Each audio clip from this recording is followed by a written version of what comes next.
ආචාර්ය සුමිත් පිලපිටිය සමග Secrets of Nature බෙදා හදා ගන්නා මේ දැනුම් සයුර ඇත්තටම අලිංගි චර්යා ගැන ඉගෙන ගන්න තියෙනවද? ඒ තරම් දියුණු සත්ව කොට්ටාසයක් දලි කියන්නේ ඒගොල්ලන්ගේ ඩෙවලොප්මන්ට් සංවර්ධනාත්මක ප්‍රවේශයන් ජීවිතේ පුරා සිද්ධ වෙනවද කායික මානසික වශයෙන්? ඔව් ඇත්තටම සාමාන්‍ය සත්වයක් ගත්තොත් සත්ව විශාල ප්‍රමාණයක් උප්පත්තියේදී තමන්ගේ මොළයේ 90%ක් විතර වර්ධනය වෙලා තියෙන්නේ. එහෙම වර්ධනය වෙලා තියෙන්නේ එතකොට ජීවිත කාලය තුල ඉගෙන ගන්න තියෙන්නේ 10%ක විතර වර්ධනය වීමක් තමයි. ඉතින් හුඟක්ම සතුන් මේ ඉන්ස්ටින්ක්ට් වලින් තමයි මොන හරි කරන්නේ. අර තමන්ගේ සිස්ටම් එකේ තියෙන එක ඒකට අපි හැසිරෙන විදියක් තමයි. ඉතින් හුඟක්ම කියන්නේ behave because of instincts කියලා. හැබැයි දැන් මිනිස්සු ගත්තාම අපේ උපත්තියේදී අපේ මොළයේ වර්ධනය වෙලා තියෙන 28%යි. මොකද අපිට 72ක් තියෙනවා ජීවිත කාලය තුල ඉගෙන ගන්න. ඒකයි අපි ඉස්කෝලේ යන්නේ. ඒකයි අපි මුළු ජීවිතේම මං හිතන්නේ අපි ඉගෙන ගන්නවා. දැන් මම කිව්වා වගේ මට ආචාර්ය උපාධියක් තිබුණාට මම හැමදාම මොන හරි ඉගෙන ගන්නවා අලුත් දෙයක්. මොකද අපේ ජීවිත කාලය තුලම අපි ඒක කරනවා. දැන් ඉතින් ඉගෙන ගන්න පුළුවන් වෙන එක වෙන්නේ තමන්ගේ උපත්තියේදී මොළයේ වර්ධනය වීම අඩු වෙන්න තමයි වැඩි වශයෙන් මේ ඥානය දිනු කරගන්න පුළුවන් වෙන්නේ. මනුස්සයාට පස්සේ අවම වශයෙන් උපත්තියේදී මොළයේ වර්ධනය වෙලා තියෙන්නේ අලියට. මේ ප්‍රයිමේට්ස්ලටත් වැඩි අඩුවෙන්. දැන් ගොරිල්ලාස්ලට ඒ වගේ සතුන්ට 37ක් වර්ධනය වෙලා තියෙන්නේ. අලින්ට 35යි. ඒ කියන්නේ ජීවිත කාලය තුල ඉගෙන ගන්න 65ක වර්ධනය වෙන්න අවස්ථාවක් තියෙනවා ඉගෙනීමෙන් අත්දැකීම් වලින්. අපි ඔය අලි මිනිස් ගැටුම එහෙම ගැන හිතනකොට අපි කරන හැම දෙයකටම අලියා ප්‍රතිචාරයක් දක්වනවා කියලා කියන්නේ.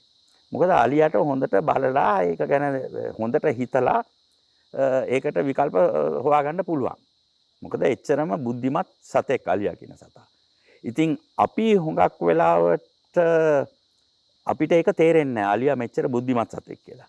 ඉතින් අපි අලියාගේ ඇතිවන අලි මිනිස් ගැටුමට ඒක මඩ පවත්වීමට කරන ඒවා සමහර විට අපි හිතන්නේ ඒ සතෙක් එයාට තේරෙන්නේ නැහැ කියලා. අලියට බොහොම හොඳට තේරෙනවා. ඒකයි ඒක මර්ධනය කරන්න මෙච්චර අමාරු වෙලා තියෙන්නේ. අලි මිනිස් ගැටුම එක පැත්තකට තල්ලු වෙනවා.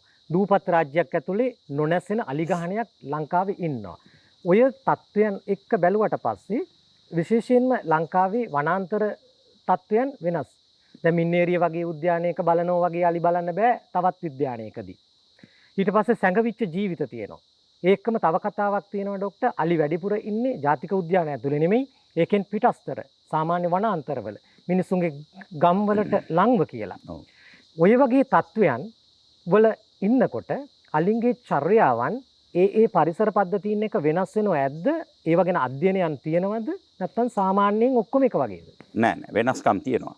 තමන් අලියාගේ චර්යා රටාවන් තමන් ජීවත් වෙන පරිසරය අනුව වෙනස් වෙනවා. තමන්ට තියෙන අවදානම් තත්ත්ව මොනවද? අවදානම් නැතිකොට හැසිරෙන විද්‍යාවේ අවදානම් තත්ත්ව ගොඩක් තියෙනකොට හැසිරෙන විද්‍යාවේ අතර ලොකු වෙනස්කම් තියෙනවා. දැන් අපි මෙතෙක්කල් අලි මිනිස් ගැටුම ගැන අපි පොඩ්ඩක් කතා කරපු නිසා මම සුළු දෙයක් කියන්න කැමති චර්යාවට එන්න ඉස්සෙල්ලා. දැන් අපි අවුරුදු 70කට විතර හදලා තියෙන්නේ අලි ටික ශ්‍රී ලංකාවේ තියෙන වනාලි වනජීවී සංරක්ෂණ දෙපාර්තමේන්තුවේ ඉඩම් වලට කොටු කරලා තියාගන්න. වනජීවී සංරක්ෂණ ඉඩම් වටේ අපි ඉතින් විදුලි වැටවල් ගහනවා අලි ටික ඇතුළට දාන්න තියාගන්න. හැබැයි හැම වනජීවී සංරක්ෂණ ඉඩමම මායිම් වෙලා තියෙන්නේ වන සංරක්ෂණ වනාන්තරවල. නැත්තම් මහවැලි වනාන්තරවල. දැන් ඉතින් ඒ වගේ තත්ත්වයක් තියෙනකොට අලිය අපි මිනිස්සු අපි හිතන්නේ අපි තමයි ඉංග්‍රීසියෙන් කියනවා නම් most evolved species humans ලා. අපි තමයි හොඳටම මොලේ තියෙන මේ ජීවියා කියලා. හැබැයි අපි ගිහිල්ලා විදුලි වැටක් ගහනවා පරිපාලන මායිමක. අපිට තේරිලා නැහැ තවම. මොකද අපි තවම ඒක කරනවා. ඒක මම කියන්නේ අපිට තාම තේරිලා නැහැ කියලා. අපිට තාම තේරිලා නැහැ අලියා ඇවිදින්නේ පරිපාලන මායිම් වලින් නෙමෙයි පරිසර පද්ධතිය අනුව. ඉතින් ඒ පරිසර පද්ධතිය වැටෙන් අනිත් පැත්තේ තියෙනවා වැට කඩාගෙන එළියට යනවා. ඒකයි ඔබතුමා කිව්වේ කතාවක් තියෙනවා කියලා අලි වැඩියෙන් වනජීවි උද්‍යාන වලට පිට ඉන්නේ කියලා. ඔව්. දැන් ඔබ එහෙම කියනකොට ප්‍රේක්ෂකයෙකුට අහන්න පුළුවන් ඔබත් වනජීවි අධ්‍යක්ෂ ජෙනරාල්වරයෙක් විදිහට හිටියා. ඔව්. එතකොට ඒ කාලේ ඇතුලේ ඔය නුවණ පහළ වුණ නැද්ද? ඕක ක්‍රියාත්මක කරන්නට උපක්‍රමයක් යෝජනා කරන්න තිබුණ නැද්ද කියලා? දැන් මම ඇත්තටම මං හිතන්නේ ශ්‍රී ලංකාවේ ඉතිහාසයේ කෙටිම කාලයක් වනජීවි අධ්‍යක්ෂක ජෙනරාල් වෙලා හිටපු කෙනෙක්. මොකද මම මාස දෙකමාරයි හිටියේ. මට ඒ තනතුර රජයෙන් බාර ගන්න කියනකොට මම මූලිකවම එවකට හිටපු අගමැතිතුමා රනිල් වික්‍රමසිංහ අගමැතිතුමාට මම කිව්වා මට මේ තනතුර බාර ගන්න බෑ කියලා. ඇයි කියලා අහනකොට මං කිව්වා මොකද මේ ශ්‍රී ලංකාවේ තියෙන සිස්ටම් එක අනුව වෘත්තිකයෙකුට තමන්ගේ වෘත්තිය කාර්යයට ක්‍රියාත්මක කරන්න ඉඩ දෙන්නේ නැහැ දේශපාලන අධිකාරිය. ඒ නිසා මම මේ වගේ තනතුරක් ගන්න කැමති නැහැ කියලා. ඉතින් එතුමා කිව්වා නෑ නෑ මේ රජය එහෙම නෙමෙයි. ඔබට සම්පූර්ණයෙන්ම තමන්ගේ රාජකාරිය කරන්න නිදහස තියෙනවා. ඒක නිසා තමයි මම තනතුර බාරගත්තේ. මම මාස දෙකමාරකින් ඉල්ලලා අස්සුනේ මම පුද්ගලිකව ඇමතිලා ගැන කතා කරනවා නෙමෙයි. ගිය අවුරුදු 30ට විතර මේ සිස්ටම් එක දේශපාලනීකරණය වෙලා වෘත්තිකයෙකුට වැඩ කරන්න බෑ. මොකද ඇමතිකමක් ලැබුණාම මම දේශපාලනය කතා කරන්න කැමති නෑ මේක. හැබැයි ඔබතුමා අහපු ප්‍රශ්න නිසා මම කියන්නම්. ඇමතිකමක් ලැබුණ ඕනෑම කෙනෙකුට මොන පක්ෂයක වුණත් කමක් නෑ. ඒකේ වෙනසක් නෑ. ඇමතිකමක් ලැබිලා මාසෙකින් එයා තමයි මේ විෂයේ විශේෂඥයා. වෙන කවුරුත් නෙමෙයි. එහෙම විශේෂඥ දැනුම මාසෙකින් ගන්න පුළුවන් නම් මම අවුරුදු 4ක් BSc උපාධියක් කරා. අවුරුදු 2කමාරක් MSc උපාධියක් කරා. තව අවුරුදු 4කමාරක් PhD එකක් කරා. මම මොනවද ඔච්චර කල් මේවා කරේ මම දේශපාලනට ගියා නම් මාසෙකින් මම විශේෂඥයෙක් වෙනවා.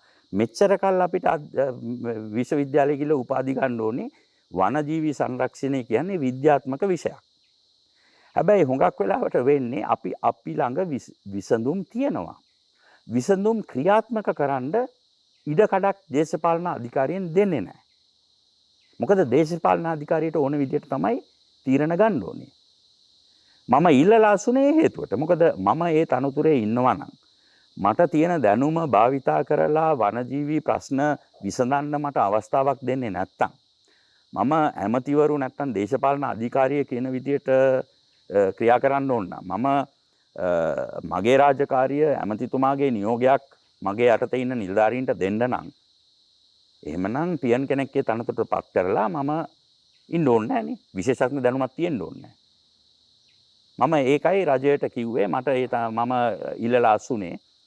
මොකද මට මගේ රාජකාරිය කරන්න ඉඩ දෙන්නේ නැහැ. ඉතින් මම ඕතන ඉඳගෙන පුටුවරත් කරන්න කැමති වුණේ නැහැ.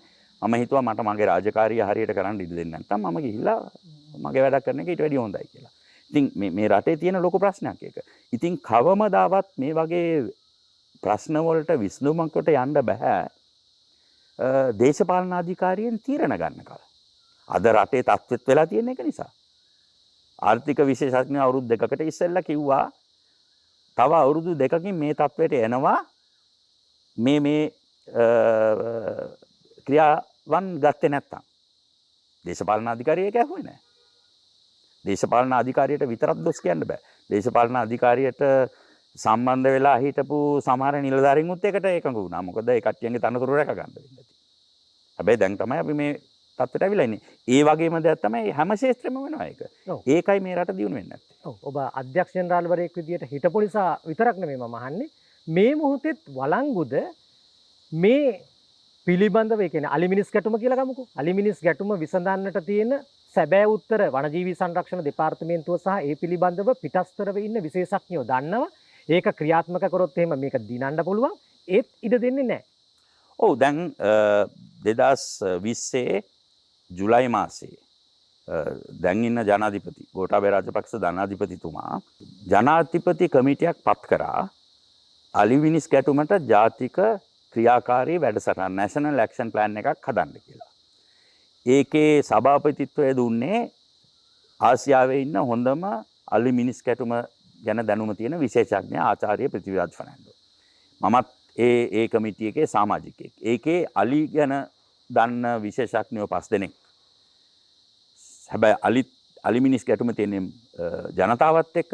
ඒ නිසා දිස්ත්‍රික් සෙක්‍රටරිලා, දිසාපතිතුමන්ලා, ගොවිජන සේවා දෙපාර්තමේන්තුව, වාරි මාර්ග දෙපාර්තමේන්තුව, ඒ වගේ ඒ දෙපාර්තමේන්තු වල නිලධාරීනුත් වගේ හොඳ අර ඉංග්‍රීසියෙන් කියන මල්ටි සෙක්ටෝරල් කමිටි එකක්. මොකද මේක මල්ටි සෙක්ටෝරල් ප්‍රොබ්ලම් එකක්.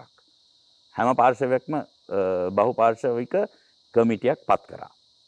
අපි 2020 දෙසැම්බර් මාසේ ජනාධිපතිතුමාට ඇමතිතුමයි, වනජීවි ඇමති, කැබිනට් ඇමති, රාජ්‍ය ඇමති, ලේකම්වරුයි, ජනාධිපති ලේකම් ඔක්කොම ඉදිරිපිට මේ සැලැස්ම ඉදිරිපත් කරා. පැය 2කමාරක සාකච්ඡාවක් තිබ්බා. අද වෙනකල්, දැන් 2022 අප්‍රේල් මාසේ, අද වෙනකල් ඒ සැලැස්මේ තියෙන කිසිම දෙයක් ක්‍රියාත්මක කරලා නැහැ. අපි ඒ සැලැස්මේ නොකළ යුතු දේවල් කියලා තියෙන්නේ. අගල් කැපීම. අපි කියලා තියෙනවා අගල් කැපීමෙන් මෙතෙක් තියෙන අත්දැකීම් වලින් ඒක අසාර්ථකයි. ඉතින් ඒක කරන්න එපා. රජයෙන් ඒක කරන්න හදනවා නම් අවුරුද්දකට මේ පයිලට් ස්කේල් එකේ සුළු පරිමාණයේ කරලා බලන්න සාර්ථක වෙයිද වෙන ඩිසයින්ස් වලින්. මොකද මෙතෙක් කරලා තියෙන ඒවා අසාර්ථක වෙලා තියෙනවා. එහෙම කියලා තියෙනකොට මේ සැලැස්ම, ජාතික සැලැස්ම තියෙනකොට ඒක පැත්තක දාලා දේශපාලන අධිකාරියේ වමනාකමට අගල් කපනවා දැන්. ඉතින් ඒ වගේ කරගෙන තියෙනවා. දැන් 20 අතර ඒ කමිටියේ ඉදිරිපත් කරපු සැලැස්ම ක්‍රියාත්මක කරන්න නැතුව මේ දේශපාලන අධිකාරියෙන් කියන සැලැස්ම තමයි වනජීවි දෙපාර්තමේන්තුවට ක්‍රියාත්මක කරන්න වුණේ. ඒ සැලැස්මේ සාර්ථකත්වයක් තියෙනවා නම් 2021 දී 2020ට වැඩියෙන් 2020ත් එක්ක සංසන්දනය කරලා බලනකොට 2021 දී අලි මැරීම් මරණ ගණන අඩු වෙන්න ඕනේ, මිනිස් මරණ ගණන අඩු වෙන්න ඕනේ. 20ත් එක්ක සංසන්දනය කරනවා 21 දී දෙකම වැඩි වෙලා තියෙනවා. අලි මරණත් වැඩි වෙලා තියෙනවා, මනුස්ස මරණත් වැඩි වෙලා තියෙනවා. ඉතින් ඒකේ මොනවද තේරෙන්නේ? කරන සැලැස්ම සුදුසු නැහැ. හැබැයි තියෙන සුදුසු සැලැස්ම ක්‍රියාත්මක කරන්න කැමතිත් නැහැ. ඉතින් කොහොමද මේ ප්‍රශ්නේ විසඳන්නේ අපි? ඉතින් කොහොමද මේ ප්‍රශ්නේ විසඳන්නේ අපි? අපි කතා කරමින් ගියේ අලින්ගේ චර්යා පිළිබඳව. අලින්ගේ චර්යා පිළිබඳව ඊටාම පෘථූල ඥානයක් සහිත ප්‍රායෝගික දැක්මක්, දැනුමක් සහිත චරිතයක් පත් වෙලත් වනජීවි අධ්‍යක්ෂ ජෙනරාල්වරයා බවට ඔහුට ඒ මොහොතේ සිදු වෙනවා පවතින දේශපාලන චර්යා ධර්ම යටතේ ඉවත් වෙන්නට. තමන්ගේ ආත්ම ගරුත්වය සහ සෝබාදහමේ සුබසිත පවත්වා ගැනීම, සංරක්ෂණය පවත්වා ගැනීම සඳහා. ඉතින් අපි උත්සාහ ගත්තේ ඔබට පවතින අර්බුද, ඛේදවාචක අතරතුර මේ සියල්ල නිරීක්ෂණය කොට විමසා බලා අපේ අලිගහණයේ සේම සෝබාදහම ආරක්ෂා කරන්නට, ඇවසි තැනට ජීවිතය රැගෙන යන්නට යම්කිසි උනන්දුවක් ඇති කිරීම. අපි ආරාධනා කරනවා. අපි මෙතනින් පස්සේ ડોක්ටර් කතා කරන්නේ මේ පසුතල දේශපාලන භූමිකා. අපි නමුත් දැනගත යුතු දෙයක් තියෙනවා. ඒ තමයි මේ පවතින සමාජ ප්‍රපංචයන් ඇතුලේ අපිට සියලු පරිශ්‍රණ කරන්නට වෙන්නේ මේ ඉන්න සත්තු එක්ක. මේ පවතින පරිසර පද්ධති එක්ක. ඒවා නැසුනොත් කිසිදු පරිශ්‍රණ පත්‍රිකාවක් හෝ සමාජ චර්යා ධර්ම පිළිබඳව හෝ මිනිසුන්ගේ ජීවිත කතා පිළිබඳව හෝ සංචාරක කර්මාන්තයක් ගැන කතා කරන්න වෙන්නේ නැහැ. ඒ නිසා තමයි අපි ඔබට නැවත නැවතත් කියන්නේ ඩොලර් ගේන්න නම් මේ සත්තුත් ඉන්න ඕන, උන් යහතිනුත් ඉන්න ඕන, අපේ භවභෝග පවතින්නත් ඕන, සත්තුත් ජීවත් වෙන්න ඕන, අපි අතර අන්‍යෝන්‍ය සහසබඳකමක් තියෙන්නට ඕන. අපි වසර 2500ක් විතර ඒක නොකැඩි, නොසිඳි ගැටුම් හදා නොගෙන සත්තුත් එක්ක ජීවත් වෙච්ච ජාතියක්, සෝබාදහම හොඳට ඒ හෘද ස්පන්දනය දන්න ජාතියක්. වරද්දගෙන තින්නේ ඉතා සුළු කාලච්ඡේදයක් ඇතුළත නිවැරදි වෙනවා නම් ඒක පැයකුත් ඇති මේකට. ඒ නිසා Secrets of Nature අපි ඔබට බොහොම ගෞරවයෙන් ආරාධනා කරනවා. કોઈ දිශානතියක, કોઈ ලබ්ධියක, કોઈ ඇදහිමක, ආගමක ඔබේ මනස රඳවාගෙන තිබුණත් සෝබාදහමෙන් වියුක්තව කිසිවක් කරන්නට බැහැ කියන තැන ඉඳලා ජීවිතය පිළිබඳව හිතන්නට කියලා.